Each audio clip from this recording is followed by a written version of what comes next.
Welcome to Bilis Padala Game Show! Narito na ang unang katanungan. Ano ang pinakamataas na bundok sa Pilipinas? Mount Apo! Mount Apo is correct! Pangalawang katanungan. Ano ang kabisera ng Pilipinas?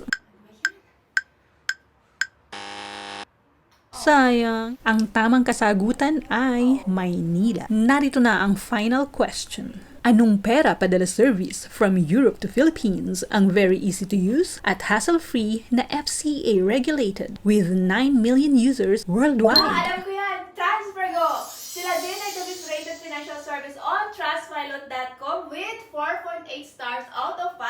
Prices are fixed, kaya naman kung magkano ipapadala nyo, ay ganung halaga din ang makukuha nilang pera sa Pilipinas. At meron silang pa-promo ngayong darating na Kapaskuhan, kabayan, gamitin lamang ang promo code na Pinoy2025 upang magkaroon kayo ng 3 libreng padala sa bawat isa na gagamit ng application. Ano pang hinahantay nyo? I-click nyo na ang aking link din sa ibaba, mag-register at gamitin ang TransferGo upang ma-enjoy nyo ang kanilang promo hanggang December 31, 2025. Kaya ano pang hinahantay nyo? I-TransferGo mo na yan!